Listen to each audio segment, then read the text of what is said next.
Feast your eyes on this. What we're looking at is the Lepin 16029 Magic World Justice Magician Hogwarts Castle. And no, I didn't stutter, this is Lepin, not Lego. This is a knockoff set based off the 2007 set 5378 Hogwarts Castle. Now if you haven't heard of Lepin before, long story short, all Lepin does, or should I say did, was just copy previously released Lego's designs, mostly larger and more expensive desirable sets, and release them as their own. Now, although the original Lepin manufacturers were shut down after a factory bust by Chinese authorities, many copycat manufacturers and sellers still use the Lepin name. Now this set is based off the previously mentioned LEGO 5738 Hogwarts Castle. This edition of Hogwarts Castle, which was released as a tie-in for the Harry Potter and the Order of the Phoenix film in 2007, is one of, if not the rarest, LEGO Harry Potter set ever released commercially. The set was only available for half a year in 2007 and was one of the last Harry Potter sets released until the eventual return of the line in 2010, making this an extremely desirable set. The set contains a total of 943 pieces, 9 minifigures and accessories, and a total retail price of 120 Canadian dollars back in 2007. Now that's a little less than what you'll pay for a Great Hall set now in 2020. Now mirroring my estimates from the speed build, this was not the funnest thing to put together. The brick lock on Lepin can either be very strong or extremely weak. This can mostly be attributed to the fact that almost all the parts are direct clones of LEGO parts, with a few unique parts designed by Lepin themselves. And if you know anything about casting and molding things, once you make a mold of something, the copy will be smaller than the original. That explains the brick lock. With that out of the way, let's get into the main review. We'll be taking a look at each piece of the set as it was ordered in the instruction manual building process, finishing off with the minifigures very last.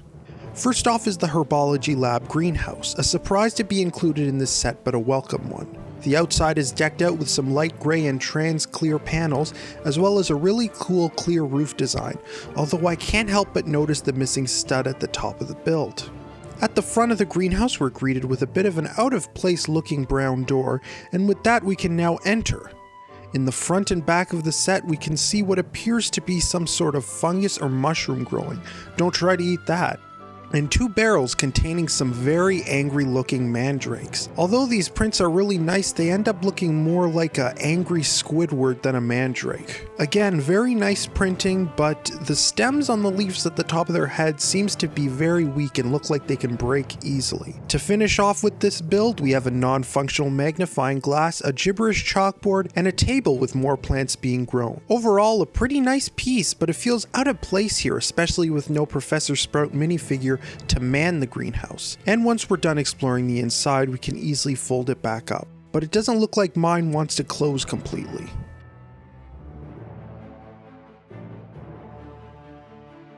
Next is the Room of Requirement. This Room of Requirement, unlike the one in the film, is a completely separate building. Just like the greenhouse, this folds open, but it doesn't really have a door for minifigures to enter. It does have this hinged 5x6 panel made to represent how the door to the room can appear and disappear depending who's around. Now, due to this panel, the set can't properly fold up straight, leaving it at an uneven angle. The first floor of this build is completely empty besides some black Hogwarts flags, which are oddly red in the original set, and 4 trans red flame elements. Unfortunately, one was broken while disassembling, another example of how the brick lock on Lepin is way too strong. Although empty, I think this open space is meant to house the spell accessory piece, which we'll look at later. Up above we have a weird looking wand holder on a turntable brick, and to the right we have a small table with 2 red stools. Maybe this is a divination room, it feels a bit out of place, but it's just missing some teacups. Right in the middle we have a small grey dragon, which is a substituted piece, which the original instructions indicates should be a rat. Maybe a Peter Pettigrew cameo?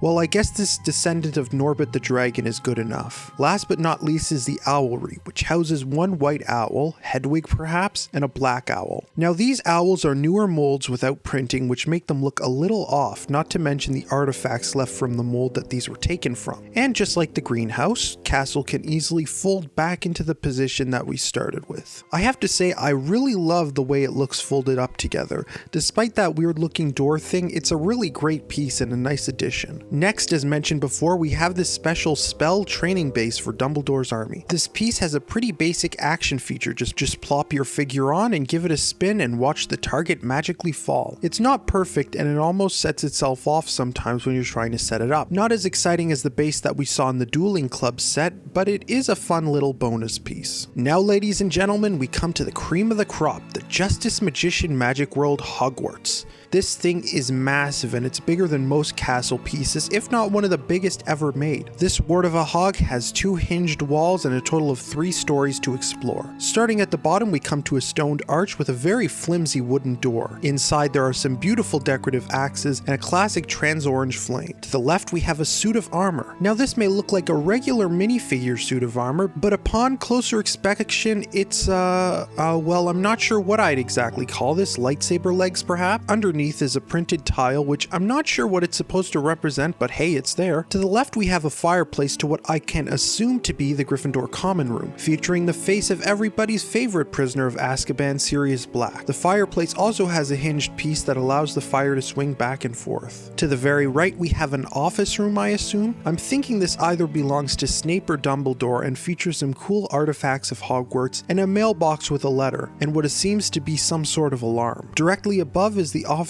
of Umbridge, decked out with pink elements just like in the movie. Not only that, but there's a secret storage compartment to store Harry's confiscated broom. The stickers look a bit washed out though, but the printed 2x2 guarding the safe looks great. To the left again we find the Hogwarts trophy room with some beautiful gold, but might I say badly stickered elements, a blue jewel, and a trunk with some Quidditch balls. Maybe this is for Harry and Ron to play with once Harry gets his broom back. And then to the left we find a single bed, which the green pattern gives me a feeling that this is belonging to Draco Malfoy. This bed piece has a secret feature that pushes out a book. With enough force you can actually launch it.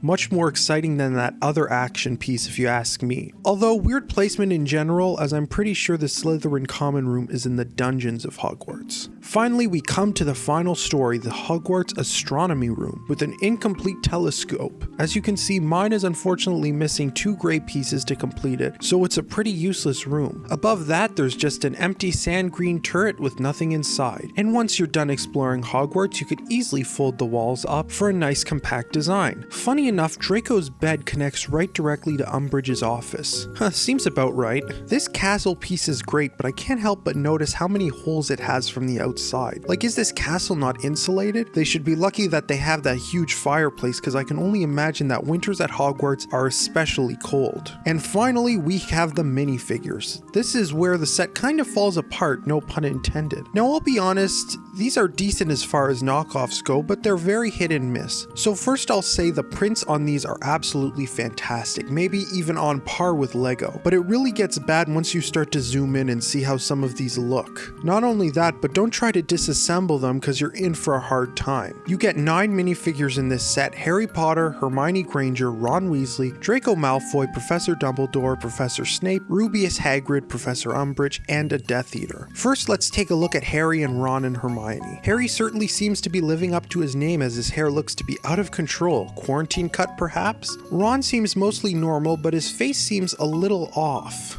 And finally is Hermione. She seems to be the most normal of the 3, but her hand just doesn't want to clip into her arm. Ron and Hermione also have alternate faces if you can actually get to them. Next is Snape, Dumbledore, and Draco. Snape and Draco are mostly normal and some of the best looking in this set, but Dumbledore is a bit of a disappointment as his beard won't fit on properly due to the hole in the beard not being large enough to fit the head, which makes him look more like a fake mall Santa rather than a Hogwarts headmaster. Other than that, decent figures overall. Next is Dolores Umbridge and a Death Eater. The Death Eater came to me in an incomplete and tattered shape. It's missing its hand and it has a ripped cape. Battle damaged maybe? Umbridge is interesting because she has a different substituted hairpiece to the original. Finally is Hagrid. I think somebody must have told him a funny joke because, well, he's cracking up. Not only that, but his arms are way too short for his body. A definite fail in my books and one of the funniest looking figs in this set. Also included, but not in either the original Lepin or LEGO sets, is extra supplemental figures of Snape and Ron. These are actually funny enough worse than the original Lepin figures, as it seems Ron has a broken wrist, although the cape on Snape seems to be better than the one we get in the set. And last but not least are the Thestrals. Not much to say about them, but they look okay and do their job. Hopefully you can actually see them, because they're one of the only parts of this set that I'll say are perfect. So what's my verdict on this LEGO copy? Well, I don't hate it, yet I don't love it either. It's okay.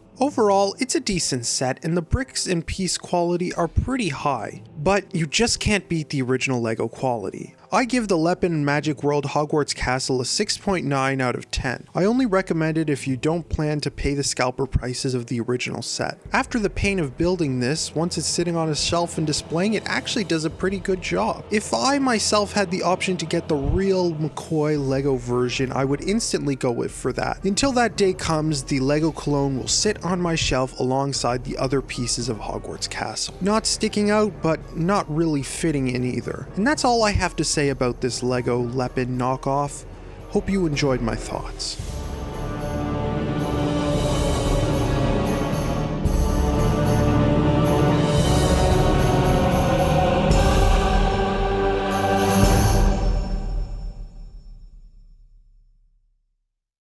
Thank you for watching, and please subscribe so I can hopefully continue to make more Harry Potter content.